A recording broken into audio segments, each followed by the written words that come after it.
이제 좀 서 있다가 다리 아프면 앉겠습니다.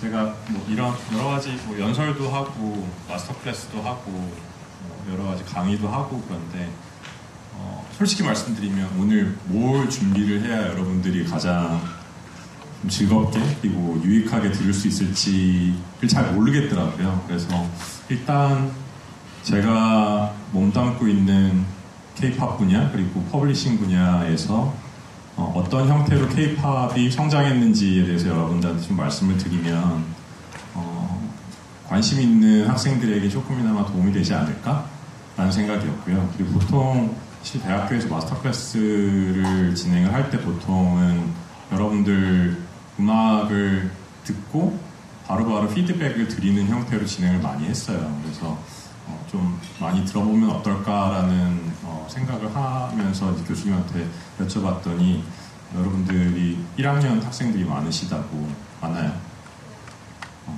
전공이 어떤 전공생들이 지금 계신 거죠? 여기는 대부분 재즈 퍼포먼스랑 재즈 퍼포먼스? 싱어송라이팅 전공. 싱어송라이팅. 그렇군요. 반갑습니다. 재작년이었죠. 재작년에 SM 3.0 전략이 발표가 되면서 SM에서 조금 다양한 각도의 음악적인 비즈니스 팽창을 만들어내기 시작했고요. 그래서 대규모 투자가 들어오면서 재작년 9월에 SM의 음악 퍼블리싱 자회사를 만들어야겠다라는 결정이 만들어졌고, 그래서 크리에이션 뮤직 라이츠라는 회사가 설립되었습니다. 그래서 지금은 저희는 이제 KMR이라고 부르는데, KMR이 만들어진 이래로 저는 A&R 혹은 이제 지금 크리에이티브 본부라고 불리고 있는데, 본부에서 본부장을 맡고 있고요. 그리고 프로듀서로도 계속 활동은 하고 있습니다. 근데 일이 너무 많아가지고 작업을 좀 그동안 예전만큼 하지는 못하는데 진바이진이라는 이름으로 활동을 하고 있고요.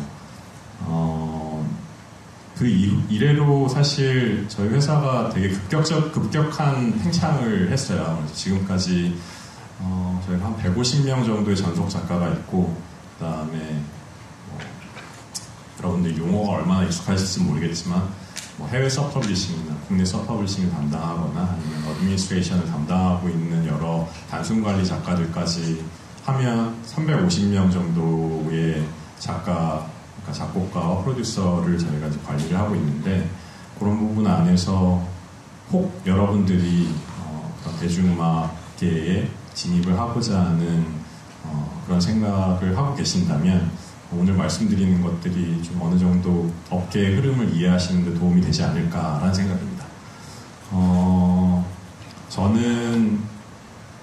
저도 사실 여러분들 같은 학생들을 처음에 이제 가르쳤었어요. 제가 2000년도 후반에 전임 교수로 있으면서 실용음악과에 있었었는데, 그러다가 이제 학과장을 하다가 사표를 내고 나온 것이 음악 작업을 더 해야겠다라는 생각이 들어서, 그래서 지금은 음악 작업을 하면서 어쨌든 그 퍼블리싱 회사를 운영을 하고 있는데, 이런 말씀을 드리는 이유 자체가 사실 여러분들이 생각하고 있는 커리어나 비전이나 그리고 여러분들이 가지고 있는 음악적인 선호도 자체도 실제적으로 활동을 하고 준비를 하다 보면 다양한 방향성을 만들어낼 수 있다는 거. 그래서 너무 하나만, 난 이것만 해야지 라는 생각보다는 지금은 조금 더 열린 마음으로 음악을 경험하면 어떨까라는 생각입니다. 오늘 처음 이제 말씀드리고자 하는 거는 여러분들 잘 아시겠지만 K-POP 디몬 헌터스라는 그 프로그램 자체가 실제적으로 해외에서 큰 반향을 얻게 되면서 많이 릴스나 쇼클립으로 많이 보시겠지만 EJ가 많이 주목을 받고 있잖아요. 사실 이제 EJ 같은 경우는 제가 이제 운영했던 여러 가지 이제 송캠프에 참여했었던 그 작가였어요. 그래서 저랑 많이 친하고 저랑 같이 작업한 곡도 많은데, 근데 이제 그런 친구가 이제는 해외에서 주목받는, 그리고 빌보드 1등을 하는 가수가 되어 있다라는 것 자체가 이제 그냥 단순히 어떤 아티스트, 가수의 영역 자체가 음악을 만드는 사람, 그리고 재능이 있는 사람, 그리고 모든 그런 기회 자체가 열려있다라는 그런 상황을 보여주는 것이 아닌가라는 생각이 들어요. 그래서 그런 부분 안에 여러분들이 사실은 알게 모르게 그런 것이 있을 거라고 예상을 하셨겠지만 그 보이지 않는 네트워크 안에서 여러 가지 글로벌 임팩트를 만들어내는 우리 K-POP 안에서의 힘이 어떤 것들이 있는지 좀 살펴보고자 합니다.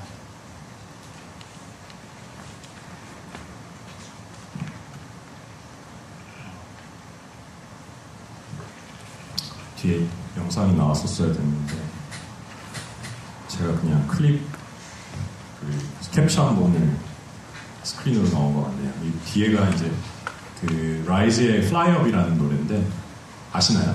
네, 저기다. 그 Fly-Up이라는 노래는 그 KMR 지하에서 만들어진 노래예요. 그 제가 이제 운영했던 캠프 안에서 여기 작가가 북유럽 작가 3명이랑 영국 작가는 한국에서 이제 사는 작가인데 그렇게 이제 작업을 하고 그리고 이제 작사가님이 또 이제 작사를 하셔가지고 그래서 어떻게 보면 그러니까 많은 사람들이 뭐 라이즈 플라이 업 하면 뭐 뮤직비디오나 안무나 뭐 우리 오빠들 혹은 뭐 우리 뭐 페이버릿 뭐 안톤 원빈 뭐 이것만 이제 본단 말이죠. 근데 그 뒤에는 우리가 보이지 않는 그런 글로벌 협업의 네트워크가 있단 말이죠.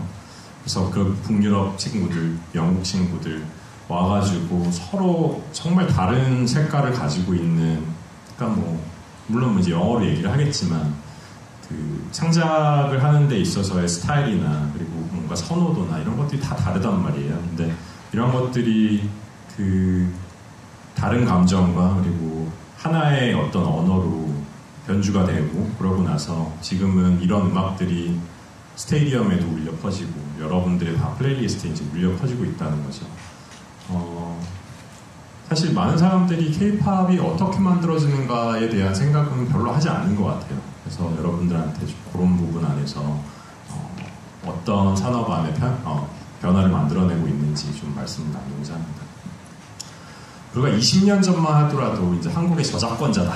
그러면 한국에서 살고 있으니까 한국의 저작권자다 하면은 한국에서 만들어진 음악 안에서 한국 시장 안에 만들어지는 저작권료를 한국 저작권 협회를 통해서 받는 것이 한국 음악 저작권자의 유일한 수익 창출을 만들어낼 수 있는 구조였어요.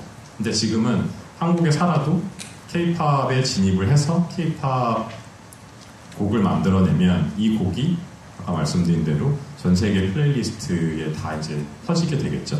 그렇게 되면 현재는 실제적으로 그 국내에서 벌어들이는 저작권료만큼 해외에서도 여러분들이 저작료를 만들어낼 수 있어요. 거기에서 이제 한국 저작권 협회가 여러분들이 이제 가입이 돼서 저작권 협회 회원이 되면 저작권 협회가 그럼 이 모든 것들을 다 걷어낼 수 있냐? 그건 아닙니다. 저작권에는 반반의 권리가 갈리거든요. 반은 라이터 쉐어, 그다음 반은 퍼블리셔 쉐어. 그래서 퍼블리셔가 거둘 수 있는 50%와 그 다음에 내가 작가로서 거둘 수 있는 50%가 있는데 국내 같은 경우에는 퍼블리셔가 없어도 콩카에서, 그러니까 저작권 협회에서 100%를 다 걷어서 저한테 줄 수 있어요. 근데 말씀드린 대로 내가 똑같이 뭐 라이즈 플라이업을 만들었는데 이 플라이업이 전 세계에서 만들어지는 저작료 있잖아요. 거기에서 여러분들이 받을 수 있는 권리는 50%밖에 없어요. 제가 아까 말씀드렸던 라이터 쉐어 때문에. 그래서 이 퍼블리셔 쉐어의 50%를 걷어내기 위해서는 여러분들이 퍼블리셔랑 계약을 해야 되거든요. 그래서 아까 전에 말씀드렸던 저희 전속 작가가 있는가 하면 그 다음에 해외에 그 관리를 하는 작가들도 있다라고 말씀드린 이유가 그런 작가님들은 이제 해외 관리를 저에게 맡겼던. 그래서 이 K-POP이라는 것 자체가 그냥 단순한 곡이 아니라 이제는 글로벌하게 수익을 만들어낼 수 있는 자산이 되었습니다. 그래서 그것 자체가 어떻게 보면 여러분들이 그냥 단순히 나는 작가가 되어서 성공을 해야지라는 개념 안에서 조금 더 경제적으로 분석을 할 수 있을 만큼의 관점을 좀 만들어낼 수 있지 않을까 생각이 들어요.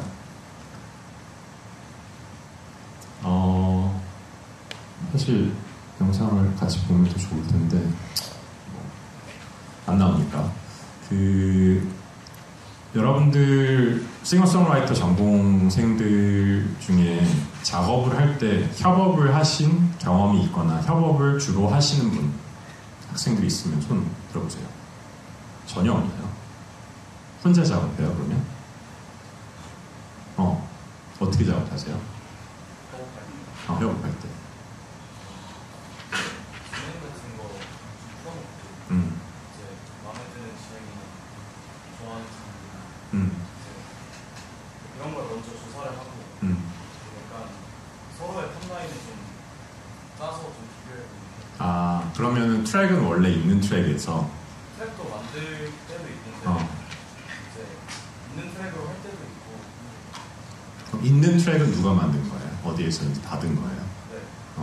그러니까 이런 부분 안에서 어떻게 보면 지금 말씀하신 그 접근 자체가 역할 자체를 어떻게 보면은 어느 정도 이제 이해하고 계신 거죠. 보통 이게 사실 한 15년 정도 된 것 같아요. 왜냐면 국내에서 이렇게 협업 구조가 만들어진 게 그 송캠프라는 셋업, 그러니까 포맷 때문에 만들어진 건데 처음에 제가 진입할 때만 하나도 사실 이런 뭐 프로듀서다 그리고 탑라이너다 이런 개념 자체가 없었거든요. 그리고 탑라이너라는 그 용어 자체를 저는 별로 썩 좋아하진 않아요. 왜냐면 프로듀서는 그냥 단순히 비트를 만들고 뭔가 반주를 만드는 그런 역할이 아니라 프로듀서로서 실제적으로 어떤 멜로디가 붙었을 때 이게 실제적으로 이 그 흐름 안에서 맞는 것이냐 그리고 정확하게 이 멜로디 자체가 누군가가 딱 들었을 때 이거는 정말 히트곡이다 라고 생각할 수 있을 만큼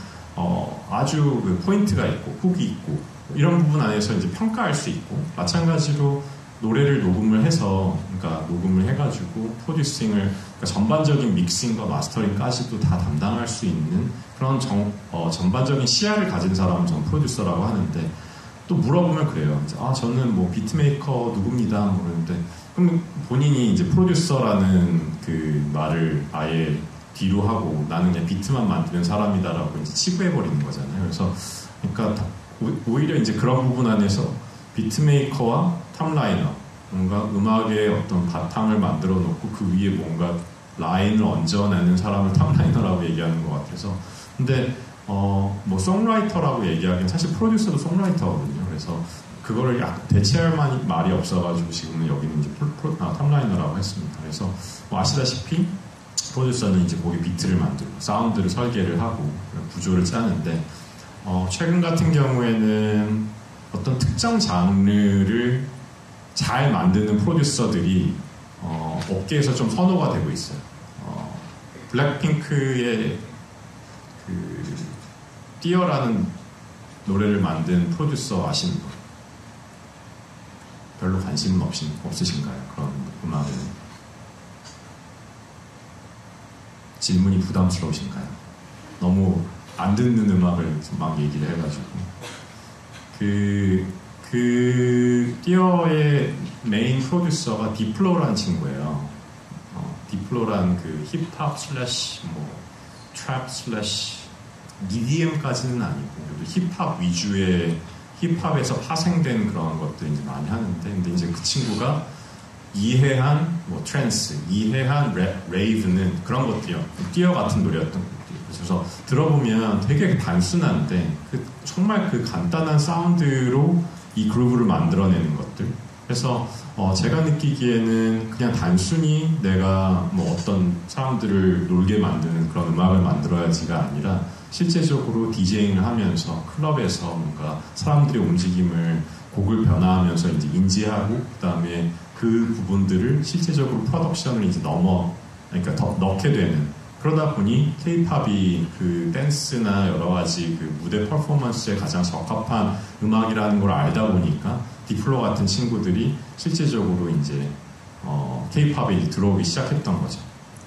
마찬가지로 탑라이너도 그러니까 저도 사실 작업을 할 때 R&B를 잘하는 친구도 있고 발라드를 잘하는 친구도 있고 아니면 진짜 랩을 잘하는 친구도 있고 그래서 한 곡을 만들 때 그냥 딱 한 사람만 했을 때 시너지가 나는 경우도 있지만 그렇지 않은 경우도 있단 말이에요. 그래서 그런 것들이 어떻게 보면 프로듀서로서도 이 사람은 이 사람 잘하니까 이렇게 같이 작업해야겠구나. 혹은 탑라이너도 이 사람은 힙합 위주의 작업을 하니까 이 사람이랑 작업하면 이런 것들을 만들어낼 수도 있겠구나. 그래서 이런 식의 어느 정도의 프레임을 만들고 가는 거죠. 그리고 저 같은 이제 A&R 팀을 운영하고 있는 사람들은 이 사람이랑 이렇게 붙여가지고 이렇게 해서 세션 만들고 캠프를 이런 식으로 운영을 해라 라고 이제 지침을 만들어내면 저희가 가지고 있는 그 풀 안에 SM에서 누가 무슨 곡을 찾는 데더라, 스트레이키즈가 뭘 찾는 데더라. 그러면 스트레이키즈는 얘가 잘하니까 트랙 이걸로 해가지고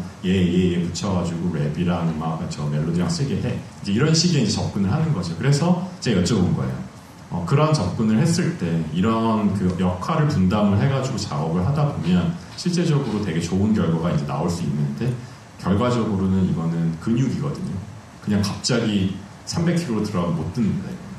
이거를 들 수 있을 만큼 계속적으로 연습을 해야 이게 단단한 근육이 돼야 그런 곡들이 이제 하루에 만들어질 수 있는 거거든요.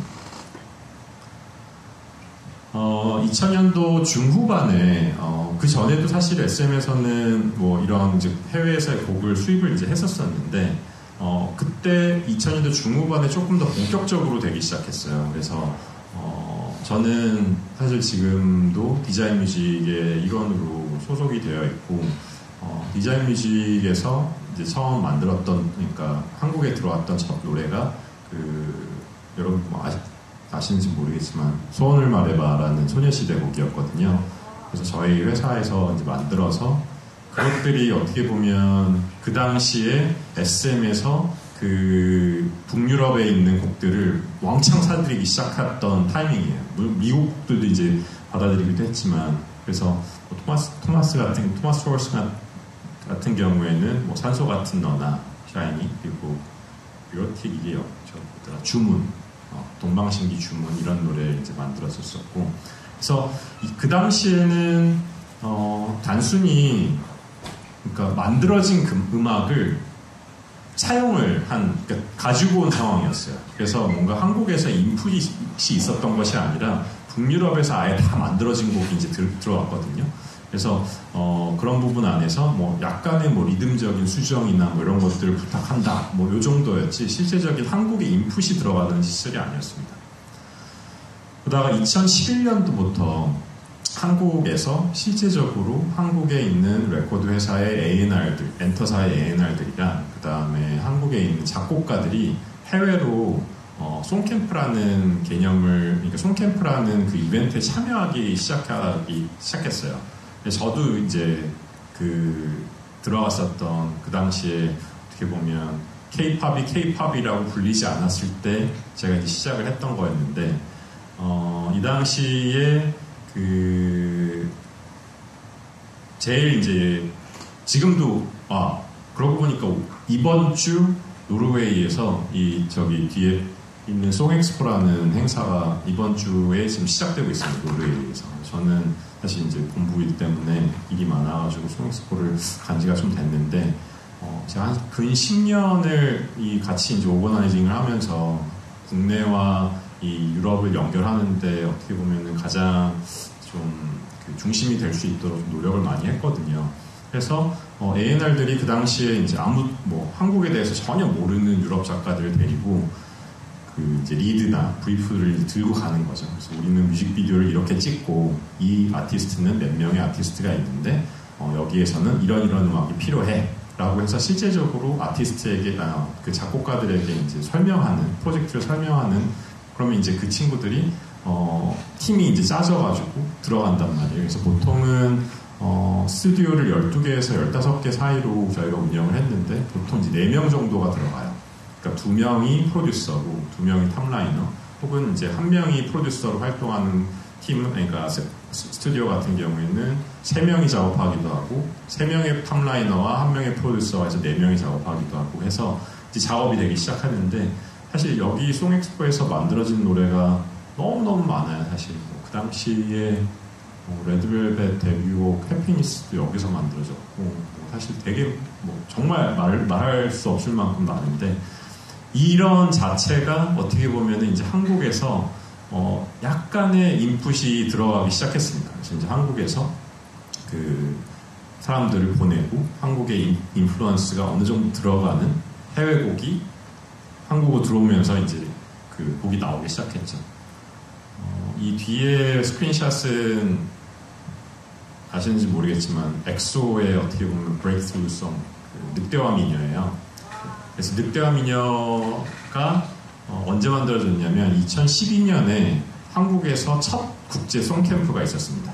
그래서 그 캠프가 SM 엔터테인먼트, 그 다음에 디자인 뮤직, 그리고 유니버설 퍼블리싱 코리아에서 이 세 회사가 합쳐져가지고 그 당시에는 스튜디오를 왜냐면 그때 SM은 그 인하우스 스튜디오가 없었을 때였어요. 그냥 믹스 스튜디오만 있었고 작업하는 스튜디오가 없었습니다. 그래서 저희가 여러 스튜디오를 섭외를 해가지고 한 4개 정도 스튜디오를 이제 운영을 하면서 했었었는데 그래서 이제 여기에서 늑대와 미녀가 만들어졌고 그 이후에 이제 당시 그러니까 지금은 CAO라고 Chief A&R Officer라고 이제 원래는 이제 SM 대표셨던 이성수 대표님이 이제 스튜디오 센터를 만들어야겠다. 그래서 선생님과 이제 결정을 하셔가지고 청담동에 사실 스튜디오 센터가 있었고 지금은 이제 SM 그 본사에 믹스 스튜디오와 송캠프 스튜디오가 있고 그다음에 저희 KMR에서는 저희 회사에는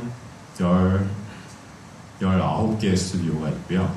그리고 강 건너편에 논현동에 13개 스튜디오가 더 허브라는 팀이 지금 가지고 있는 그 해서 국내에 35개 정도의 스튜디오에서 매일 음악이 만들어지고 있어요.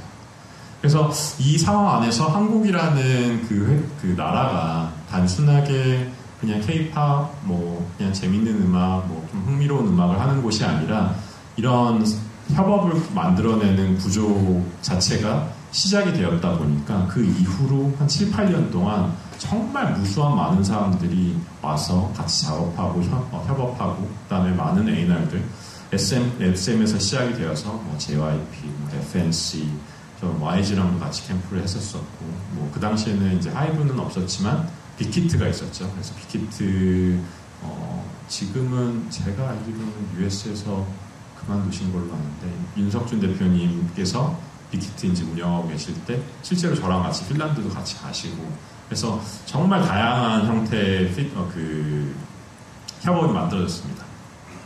그러다가 여러분도 아시다시피 이제 코로나 시대가 한 3년 동안 이어졌죠. 코로나가 있다 보니 정말 이렇게 다 멈춰진 느낌이었거든요. 아무도 갈 수가 없고 비행기를 탈 수가 없으니까.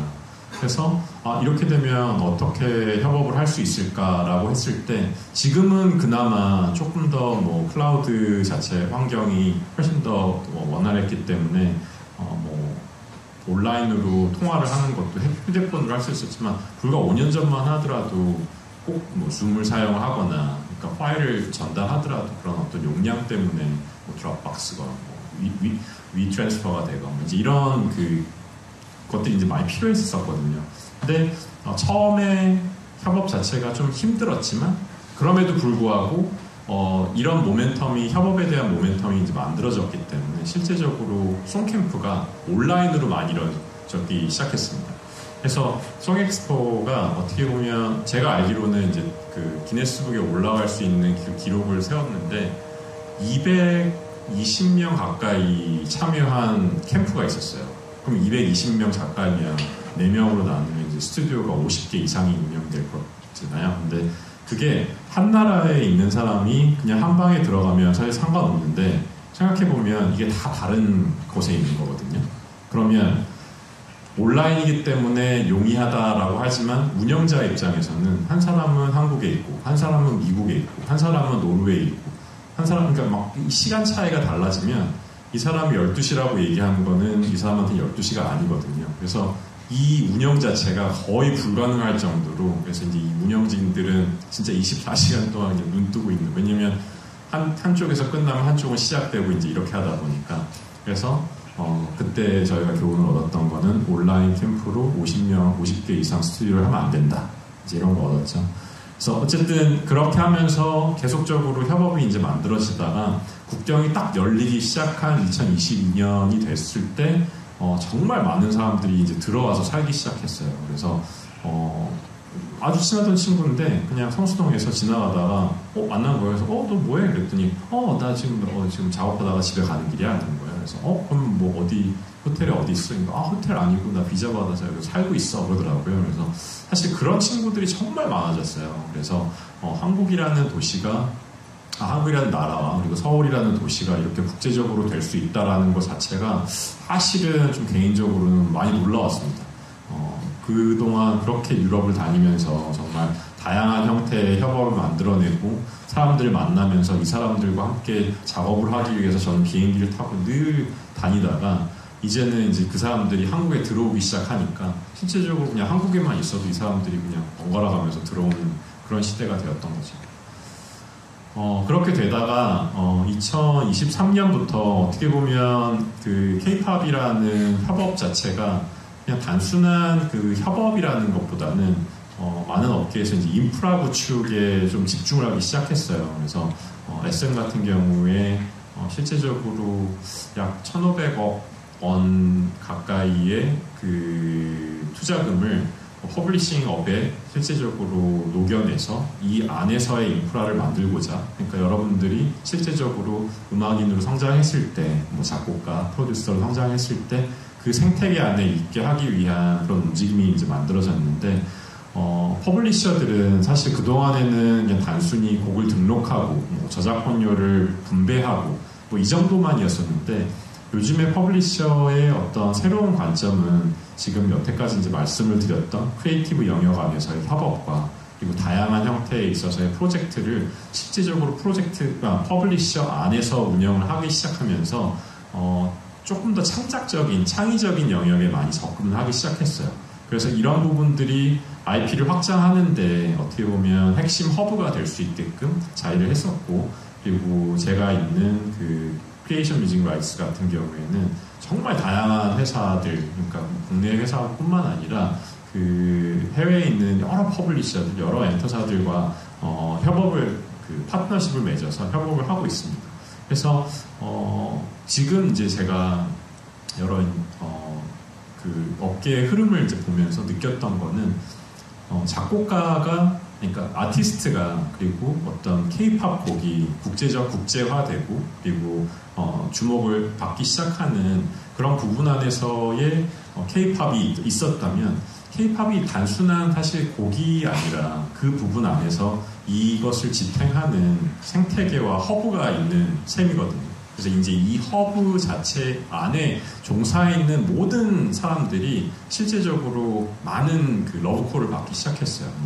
뭐 쉽게는 뭐 작곡가들, 프로듀서들이 K-팝과 같은 그런 음악을 좀 같이 만들어 보자라고 해서 실질적으로 저는 그러니까 두알리파 작업을 부탁을 받아서 이제 영국을 가서 작업을 할 때 그런 것들이 좀 녹여가지고 작업을 해달라, 뭐 이제 이런 요구를 받는데, 단순히 이제 이것들이 작곡과 프로듀서에만 딱 마무리되는 것이 아니라 A&R들 혹은 뭐 마케팅, 브랜딩, 그다음에 패키징을 할 때 있어서 여러 가지 그런 그 전문가들이 실제적으로 K-팝은 다르다라는 개념 때문에 해외에 진출을 할 수 있는 사례들, 그리고 진출을 하고 있는 사례들이 지금 많아지고 있어요. 그래서 단순하게 제가 아까 말씀드린 대로 여러분들이 작업을 하면서 내 장점은 여기, 내가 가야 될 방향은 이러라고 생각을 하실지 모르겠지만, 음악 안에서 그리고 이런 산업 안에서 여러분들이 관심 있는 분야가 있으시면 그런 분야에 있어서의 관심이나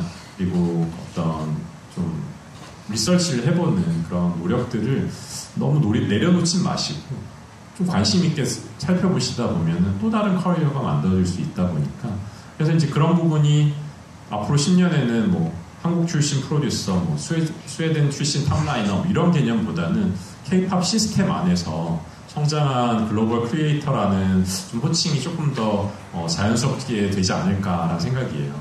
그래서 그러니까 K-팝은 단순히 그냥 곡만이 아니고 앞으로는 이제 시스템이고 그리고 플랫폼이고 그리고 국제적인 언어가 될 것이다.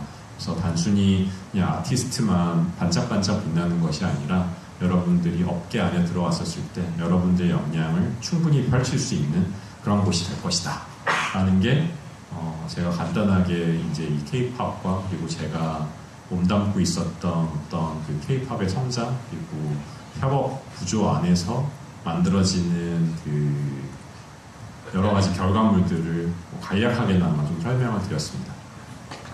여기까지 질문이 있으시거나 아니면 궁금하신 거 있으십니까? 여전히 대학 생활에서는 일방적인 소통이 늘 이루어지는 곳이군요. 어쨌든 저 때도 그랬는데. 그러면 좀 무거운 얘기를 더 할까요? 아니면 좀 재밌는 얘기를 더 할까요? 재밌는 얘기. 왜냐면 제가 이 뒤에 안 그래도 조교님한테 말씀드리긴 했는데 뭐 이런 것까지 제가 도표를 다 만들어 오긴 했거든요. 근데 이거는 한 3시간 동안 해도 모자를 그런 거라서 안 하는 걸로 하고. 그러면 지금 여러분들 어쨌든 음악이 좋아서 음악이라는 것 때문에 전공을 하기 위해서 이 학교에 오신 거잖아요. 그럼 여기에서 이루고자 하는 목표는 어떤 것들이 있나요? 연주인? 가수? 프로듀서?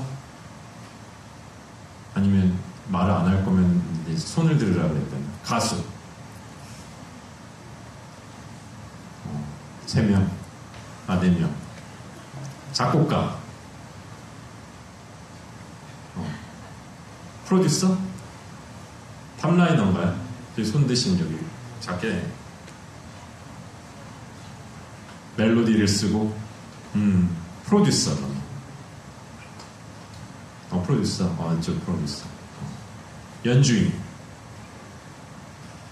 여기 있고 그러면 A&R 있어요. 오케이. 그 다음에 이제 다른 분들은 아직 알아가고 있다. 아티스트. 어떤 아티스트가? 어떤 아티스트가 되고 싶어요? 저요? 다재다능한 아티스트. 다재다능한 아티스트. 근데 뭐 이를테면 그래도 이제 뭐 장르적인 접근이나 이런 것들이 있잖아요. 다 잘하고 싶긴 해요. 다 잘하고 싶은. 그러니까 그런 것들이 어떻게 보면 그러니까 여러분들이 가지고 올 수 있는 가장 큰 장점인 것 같아요. 그러니까 한계가 없다라는 거, 내가 생각하는 거에 있어서 다 할 수 있다라는 거. 근데 저같이 이제 어떤 업계에 있는 사람에서 조언을 할 수 있는 거는 그럴 때 할 수 있는 것들 다 해봐라. 그러다 보면 내가 진짜 잘할 수 있는 거 그리고 내가 진짜 관심 있는 게 이제 보인다라는 거거든요. 저는 예전에 이제 제가 작업할 때는 저는 제 말하는 목소리는 나쁘지 않은 것 같은데 노래하는 목소리는 진짜 너무 싫어해요. 제 목소리가 너무 별로인 거야. 그래서 어쨌든 데모를 만들어야 되면 누군가 노래를 불러야 되는데 그 당시에는 뭐 이렇게 이런 네트워크가 이렇게 한 게 아니라 다 골방에서 갇혀가지고 스튜디오에서 그냥 각자 막 작업할 때였거든요. 그러다 보니까 제가 이제 노래를 하는데 한계가 있는 거예요. 뭐 보통 이제 노래를 하는 사람한테 보면 내가 이런 멜로디가 이제 있는데 뭐 제가 생각하지 않았던 밴딩이 갑자기 막 나오고 그러거든요. 그러니까 그런 것들이 진짜 수려한 그 당시 그러니까 생각할 수 없는 수려한 멜로디가 나오는 거고 그게 협업의 가장 강점인데 이런 것들은 사실 작업하기 전에 몰랐단 말이에요. 근데 이러고 나서 제가 그 첫 송엑스포에 갔을 때 그게 2012년이었는데 그때 정말 다양한 사람들 안에서 이런 역할을 할 수 있는 거구나. 그래서 저는 이제 제가 그 당시에 나는 프로듀서구나라는 걸 알게 되었었고 그 상황에서 이제 탑라이너라는 개념이 이제 나눠진다라는 개념이 이제 알게 됐거든요. 그러다 보니까 저는 처음에는 작사도 했었어요. 작사도 했었고 제 마지막 작사가 트와이스 작사였는데 그거를 할 때 작사를 할 때 어쨌든 이제 트와이스는 사실 그 친구들이 데뷔하기 전부터 저는 이제 봐서 막 고등학생이고 막 그랬었는데 가사를 쓰다 보니까 저는 그때 이제 30대 중반의 아저씨인데 얘네들 가사를 쓰려고 그러니까 너무 그 괴리감이 느껴지는 거예요. 막 현타 너무 오고. 그러니까 도대체 고등학생 여자의 마음으로 나는 왜 이 가사를 쓰고 있는 걸까 이 생각이 들어가지고 이제 그러다 보니까 가사는 이제 그만해야겠다. 그래서 이제 그냥 저는 그래서 이제 프로듀서만 한 격인데 말씀드린 대로 이거를 하다 보면 내가 잘할 수 있는 것들이 확실히 결정이 되는 것 같아요. 그러면 뭐 이렇게 좀 재밌는 얘기 하자면, 좀 사는 얘기를 하자면, 저는 완전히 전공이 다른, 학부에서의 전공이 완전 다른 거였어요. 그게 혹시 여기 적혔었나요? 아니죠. 뭐 한지 좀 예상하실 수 있는 거. 자동차. 완전 틀렸어. 운동했을 것 같아요. 고마워요. 저는 생명공학 전공했어요. 생명공학 전공하고 공부도 곧잘 했는데 사실 조기 졸업했거든요. 근데 왜 그만하게 됐냐면 뭔가 과학이라는 건, 그러니까 생물이라는 건 특히 우리가 모르는 거지 사실 이미 다 있는 거거든요. 그래서 실제로 과학자들이 이 세포 안에 DNA에서 요만큼에서 요만큼의 요 단백질이 어떻게 만들어진다, 요거를 알아내기 위해서 평생을 써요. 근데 저는 그러기가 싫더라고요. 이미 다 우리가 그냥 모르는 거지 왜 나는 그거를 평생을 바쳐가지고 내 실험실에서 내 찬란한 인생을 바쳐야 될까라는 생각을 하다가, 저는 이제 고등학교 때부터 그냥 혼자 독학을 해가지고 피아노를 쳤었었는데, 그래서 이제 음악을 해야겠다. 그래가지고 처음 제가 이제 사실 제대하고 첫 크레딧을 받았던 게 25년 전이었는데, 시실리 2km라는 영화가 있어요. 임창정 씨 나온. 제가 거기에 이제 영화음악을 제가 했었거든요. 이제 그렇게 하면서 이제 씬에 들어와가지고 저는 이제 음악을 하겠습니다 라고 했더니 이제 다들 미쳤다 그랬지. 또라이 같은 거 막 공부나 하지. 뭐 네가 뭐라고 음악을 한다고. 해가지고 저는 어쨌든 제가 가지고 있는 그 크레딧으로 영국에 가서 석사를 했어요. 영국에서 음악 오디오 프로덕션을 석사를 했고, 그래서 이제 돌아왔는데 막상 제가 할 수 있는 네트워크 자체가 없다 보니까 광고 음악은 계속 했었어요. 그래서 뭐 그 당시에 기아 자동차의 K 라인이 나오기 전에 포르테라는 차가 있었거든요. 그 포르테 라인은 제가 이제 다 만들고 막 그랬었는데, 그러다가 여러분들 같은 이제 학생들과 만나는 대학 교수가 됐었다가, 그러다가 작업을 계속 하면서 이제 나는 작업을 해야겠다. 그래가지고 학과장을 할 때 사표를 내고, 그러고 나서 이제 전업 프로듀서가 돼서 저희 디자인 뮤직도 만나고, 그리고 작업을 하기 시작했던 거죠. 그래서 처음에 제가 한국에서 해외에 나갔을 때 뭐 입국 심사할 때 물어보잖아요. 뭐 하냐? 난 이제 뮤직 프로듀서다. 그럼 뮤직 프로듀서 무슨 음악 만드냐?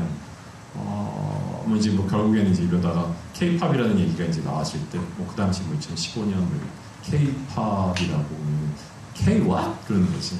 그 당시에 완전 무시를 했거든. 근데 이제 2010년도 후반 때 갔을 때 제가 이제 해외를 다니면 K-팝 그러면은 자꾸 안 노는 거예요. 자기 소녀시대 좋아한다. 최근에 이제 미국에 갔을 때는 에스파 얘기를 계속 하는데 진짜 오피서가 나를 안 놓는 거예요. 그래가지고 그런 부분 안에서 K-팝이라는 그 업계에 종사하면서 뭔가 자부심을 느낄 수 있는 구간들이 이제 이런 거였구나.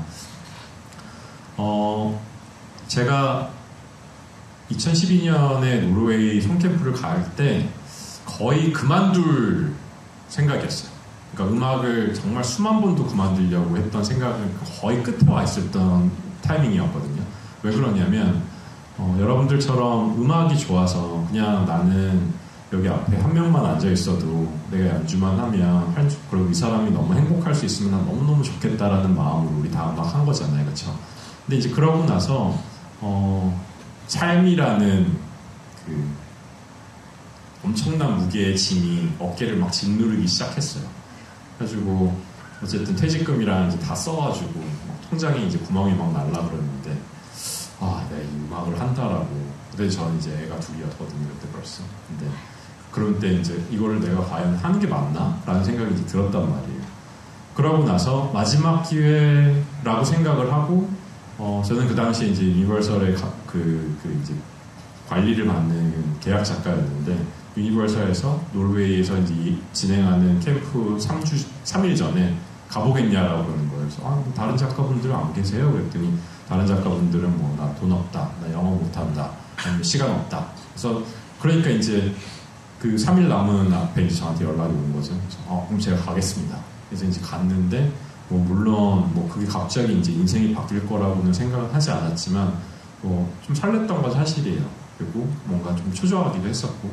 근데 왜 그게 저한테 너무나 큰 사건이었냐면 그때 갔는데 뭐 그 한 50명 정도 작가들 안에 뭐 그래미상 받은 사람들도 있고 그리고 뭐 한국에 정말 많은 플래티넘을 만들어낸 그런 작가들도 있고 다 이제 외국 작가들인데 근데 그런 작가들이 스튜디오에서 작업을 하는데 처음에 이제 곡이 시작이 돼가지고 마무리가 되면서 녹음을 하고 믹스를 해가지고 그 노래를 이제 저녁에 막 듣는데 어느 방에서는 막 울고 있고 어느 방에서는 막 소리를 지르면서 막 춤을 추고 있고 저도 거기에 동화돼서 막 저도 이제 춤을 추기 시작하는 거예요. 근데 그때 그 당시는 무슨 감정인지 잘 몰랐거든요. 그 작업을 한다라는 그 감정이. 그냥 너무 신난다. 그냥 이런 사람들과 함께 있는 그 일상 자체가 너무너무 소중하다라는 마음이었는데 비행기 안에서 심장이 너무나 터질 것 같아가지고 왜 난 이런 감정이 들지라고 이제 생각을 해서 들어보니까 아까 다시 말씀드렸던 그냥 내가 만들어서 한 명만 있으면 너무 행복할 것 같았을 그런 마음이 왜 사라졌을까? 삶이라는 것 때문에 왜 그게 없어질 수 있었을까라는 거에 죄책감이 느껴졌어요. 그래서 나는 이 마음이 사라지지 않도록 정말 노력해봐야겠다라는 생각으로 그 해에 뭐 그냥 트랙만 그러니까 노래 완성한 것뿐만 아니라 트랙 만든 거 하면은 그 해에 한 250곡을 만들었어요, 제가. 그러니까 사실 보통 이제 사람들이 이제 시간을 들여서 막 곡을 만들지만 어쨌든 제가 그냥 그걸 다 쏟아내야 된다라는 생각을 했던 거죠. 그래서 작업을 이제 막 하다 보니까 지금은 사실 그렇게 못해요. 저는 지금은 이제 회사 일을 해야 돼가지고 그렇게 작업을 못하고 사실은 회사를 들어가기 전까지가 저는 제일 피크였거든요. 저의 그 어떤 커리어가. 근데 그때까지만 하더라도 1년에 100곡씩은 만들었어요. 근데 100곡이 다 컷이 되는 건 아니었고 100곡에서 한 뭐 15곡에서 20곡 정도가 이제 컷이 되는 그런 상황이고 실질적으로 제가 만든 곡의 카탈로그만 뭐 제 하드 드라이브 여기 말고 이제 백업 드라이브에 한 1000곡 정도가 있을 거예요, 사실은. 그리고 판매 안 된던 곡, 제가 좋아하는 곡들 한 250곡 정도가 그냥 플레이리스트에 있거든요. 그래서 제가 왜 이 말씀을 드리냐면 커리어라는 건 한순간 하나에 끝나는 일인 것 같진 않아요. 특히나 우리가 작업을 하는 사람으로서. 아티스트는 그럴 수 있을 것 같긴 해요. 그냥 뭐 딱 해가지고 뭐 정말 전 세계 히트가 돼서 정말 그 수십억, 수백억을 버는 그런 사람이 된다면 뭐 그럴 수 있는지 모르겠지만 저는 그 모든 게 과정이라고 생각하거든요. 그 과정 자체에서 내가 지치면 작업을 할 수가 없어요. 내가 지치면 절대 할 수가 없어. 그러니까 그 과정을 믿고 계속 가야 되거든요. 그래서 아직까지도 저는 작업하는 게 재밌어요.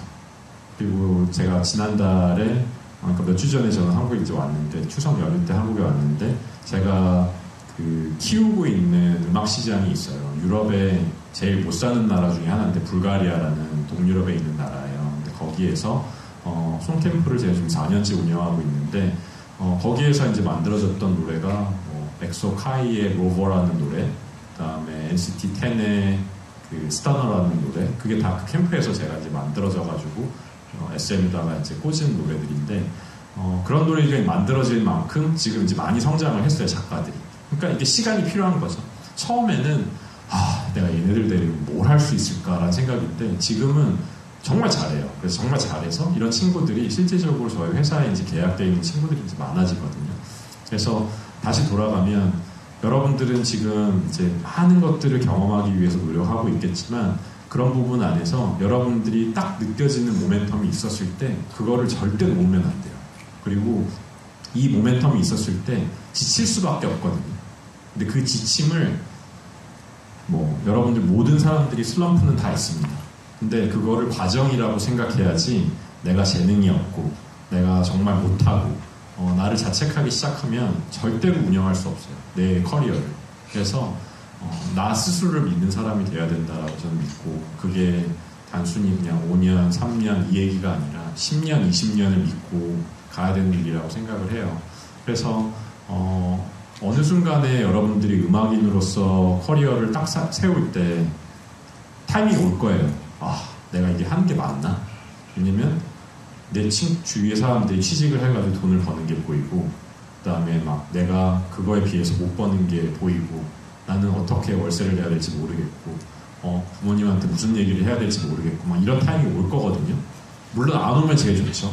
올 때 있어서 자책하지 말았으면 좋겠어요. 왜냐하면 그거는 과정이니까. 그래서 어떻게든 방법을 찾아내면 여러분들이 다음 단계를 할 수 있습니다. 근데 그 과정 안에서 여러분들 이렇게 학교에 와가지고 저 같은 사람이 와서 업계에 있는 동향과 그리고 기회들을 설명할 수 있는 그런 것들은 또 여러분들한테 또 다른 기회이기 때문에 최대한 사용하세요. 저한테 연락처 물어보시고 데모 보내시고 제가 맞는 그러니까 일주일에 들어봐야 되는 데모도 사실 수백 곡이에요. 근데 그럼에도 불구하고 좋은 곡들은 기억에 남을 수밖에 없고 그 사람들한테 연락을 간 다음에 같이 작업을 할 수밖에 없는 그런 루틴이 될 수밖에 없거든요. 저에게는. 왜냐면 그런 원석 같은 친구들을 찾아야 실제적으로 업계에 넣을 수 있고 그런 사람들이 다음 에스파 타이틀 쓰고 곡 쓰고 라이즈 타이틀곡 쓸 수 있는 그런 사람들이 되기 때문에 물론 아티스트가 되려면 조금 다른 개념이긴 하지만 그래서 저의 그냥 그 짧은 일대기를 이런 어떤 예시를 통해 가지고 이제 말씀을 드린 것 같이 저도 늘 그냥 위에 있고 늘 승승장구하는 그런 작곡가는 아니었어요. 저도 그냥 늘 자책하고 왜 이건 안 될까? 왜 이거는 이 사람 노래보다 내 노래가 훨씬 더 신나는 것 같은데 왜 이 노래를 골랐지? 막 이런 그 여러 가지의 갈등 안에서 있으면서도 그거를 꾸준히 믿으면서 왔기 때문에 저는 여기 자리에 있다라고 생각이 들고 그렇기 때문에 여러분들 또한 지금이 시작이니까 용기 있게 커리어를 만들어 가셨으면 좋겠습니다. 아무튼 아티스트 얘기하다 여기까지 왔는데 또 다른 질문 있으신 분? 없으신가요? 네, 말씀하세요. 혹시 SM 산하 회사 같은 거잖아요. 혹시 SM 쪽에 있는 진짜 A&R 직무를 전업으로 하시는 분들에 대한 질문을 A&R, SM에서 A&R을 하는 겸업? 그 직무를 하시는 분들. 네, 직무를 하는 사람들을 질문을 질문을 드려드리냐고요? 네, 말씀하세요. 혹시 마이크가 연결이 될까요? 아니면 조금만 크게 나와서 말씀해 해줄 수 주시면. 있어요? 네네.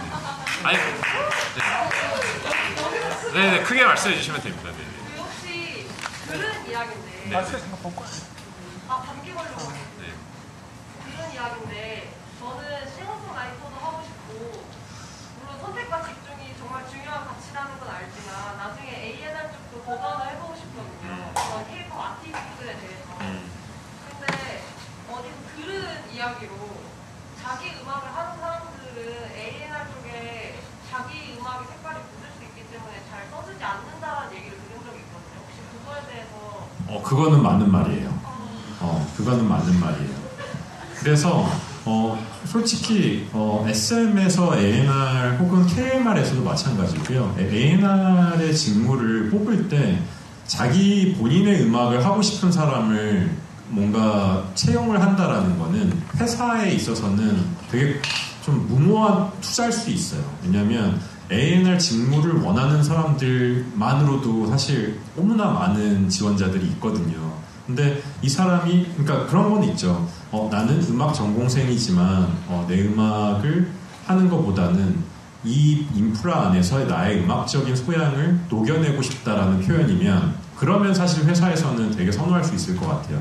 근데 어쨌든 나는 내 음악을 할 거다라는 개념은 그러면 회사에서 이 인프라 안에서 만들어지는 정말 축적된 지식과 그 다음에 업계의 동향들을 다 가르치고 나서 그러고 나서 이 사람은 나갈 수 있다라는 생각을 할 수밖에 없거든요.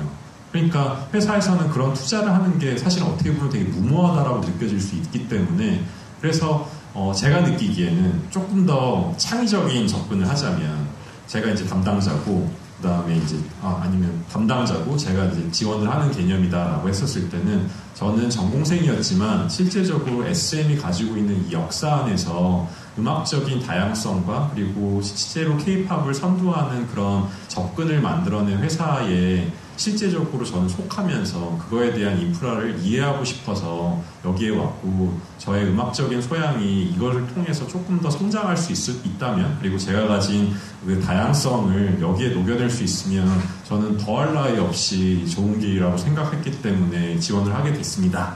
라는 개념이면 제 생각에는 HR 담당하시는 분이 되게 좋아하실 것 같아요.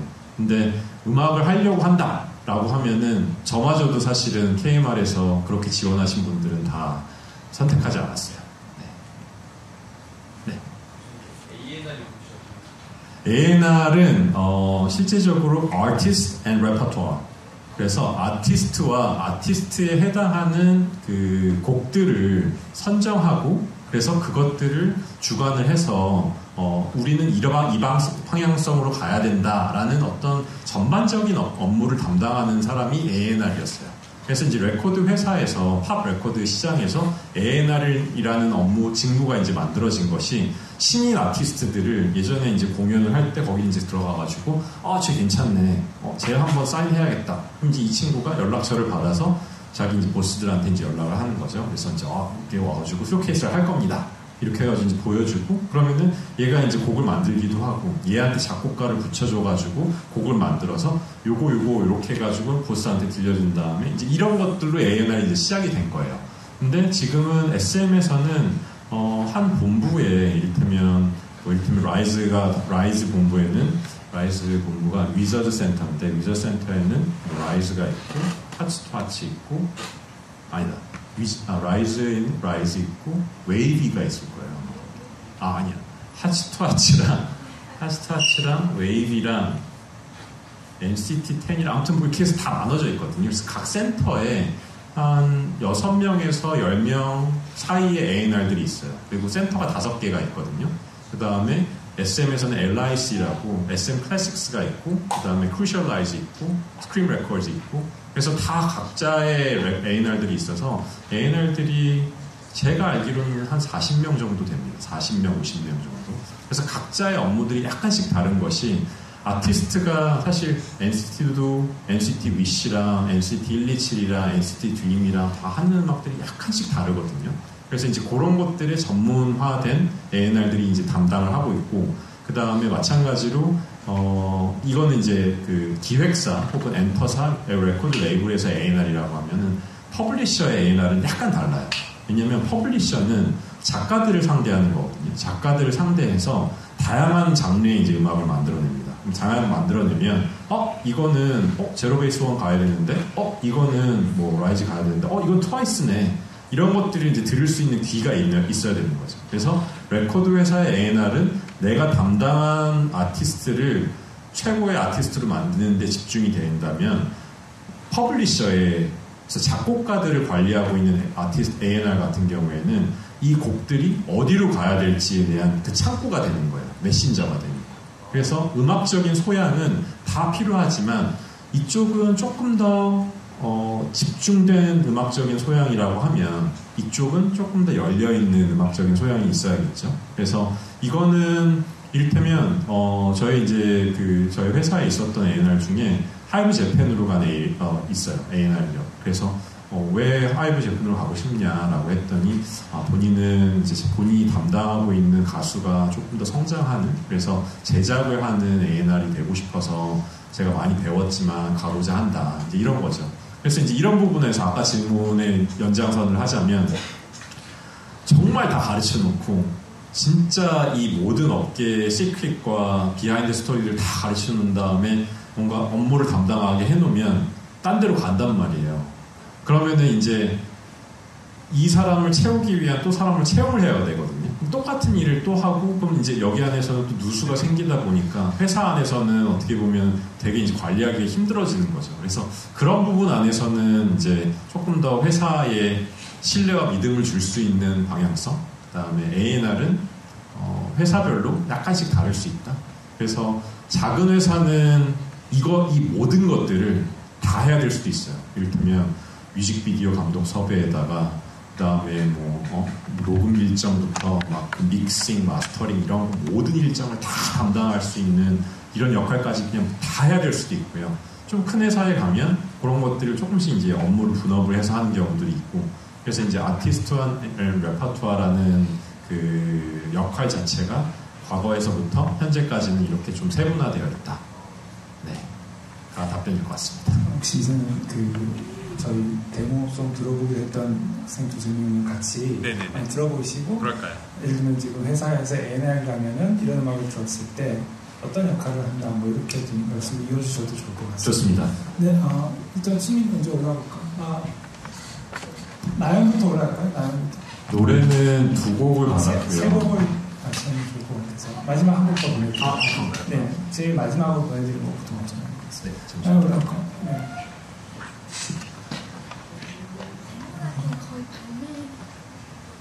꼭 그럴 필요는 없고.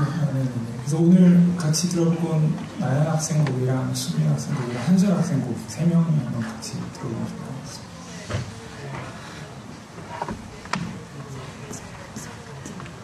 그 다음에 수민 학생 같이 들어볼게요. 네, 제가 받은 곡은 세 곡이고요. 불일치랑. 다이브부터. 네, 다이브부터. 네. 거기 의자 앉을래? 거기 치우고? 네, 앉아서 말씀하시죠. 잠깐만.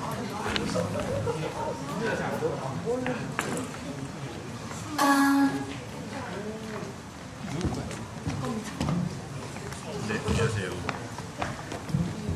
네, 말씀해 주시죠.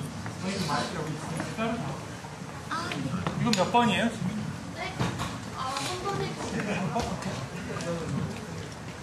네. 네. 말해볼래? 그리고 어떤 역할을 담당하셨는지. 네네네. 이 곡에서 자작곡이어서 네. 작사 작곡을 담당했고, 네. 이제 편곡 과정이라든지 미디 프로세싱은 다른 프로듀서분이랑 함께 작업해서 진행했던 곡입니다. 그럼 그렇게 되면 저작권의 지분은 네. 어떻게 하게 되나요? 작사 작곡은 제가 가져가기로 했고, 네. 편곡 부분은 아이 프로듀서님께서. 그래서 이제 네. 그 한국저작권협회의 기본 룰로 했군요. 네. 혹시 기본 룰에 대해서 아시나요? 12룰로 하는데 작곡이 5, 작사가 5, 그 다음 편곡이 2입니다. 그리고 편곡에서는 실제적으로 복제권을 가지지 못해요. 그래서 복제권이라고 하면 이 곡이 CD에서 찍혔을 때 만들어지는 일세에 해당하는 금액인데, 편곡을 한 사람은 그냥 단순히 이제 편곡 지분만 갖게 되고, 그래서 이제 이 스트리밍을 받았을 때는 받을 수 있습니다. 근데 이제 이게 CD에 찍힌다라고 하면 작곡, 작사한 사람만 그 인세를 받을 수 있어요. 네, 몰랐죠? 어쨌든, 네, 그러면은 12분의 10을 가지고 계시고, 12분의 12는 저쪽 편곡자가 하시고, 네. 곡에 대한 설명, 그러면 이건 어떤 장르를 부를까요? 되게 하지만 드림팝 같은 드림팝, 네. 장르여서 굉장히 몽환적이고, 네. 몽환적인 장르입니다. 또 네. 가사는 그 다이브 잠시 하듯이 약간 사랑에 관한 첫눈에 관한 그런 상대에게 다이브 하듯이 네. 사랑에 빠지는 느낌을 다. 그럼 이 곡은 발매를 하기 위한 혹은 발매가 다른 된 첫눈에 네, 발매가 된. 그럼 제가 코멘트를 하는 게 좀 의미가 있을까요? 아니 그래도 코멘트를 해주신 다음에 네. 제가 다음에 곡 좋습니다. 작업을 했을 때 다음에 그러면 제 그냥 느낌 받을 때 가감 없이 말씀드리도록 하겠습니다. 네 감사합니다. 들어보겠습니다.